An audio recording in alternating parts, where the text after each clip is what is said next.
So, kumusta kayo mga wonders? Nandito tayo ngayon sa Kagbatang Beach. Ito yung isa sa pinaka gusto kong area dito sa Nido, Palawan. Sobrang ganda dito mga wonders. Ayan o. Kami lang yung bangka dito mga wonders. Ito. Ayan yung bangka namin.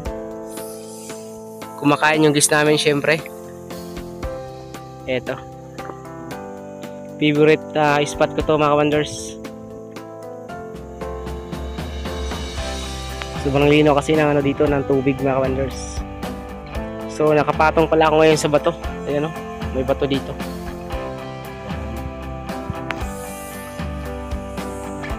Tingnan mo naman yung view mga wonders. Puro yan bato. O, kala mo may mga bulaklak dyan.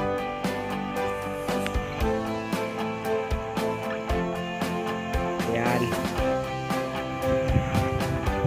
So dito sa El Nido, marami pa dito mga area na hindi pa na-explore mga wonders. Isa na to sa area na hindi masyadong pinupunta ng mga tao kasi medyo malayo. Pero kapag private ang guest, dinadala namin dito mga wonders kasi nga ganda dito. So pwede rin dito mag-overnight mga wonders.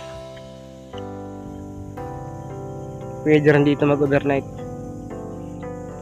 Kaya lang nakakatakot dito kasi marami ditong ahas na malalaki. Marami ng case dito na kinagat ang ahas yung turista mga wonders.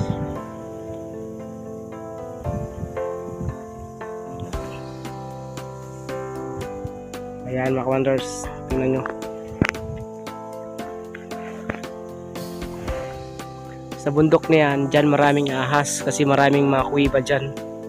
Tagusan kasi yan eh, may mga papunta pa yan dun sa kabilang side.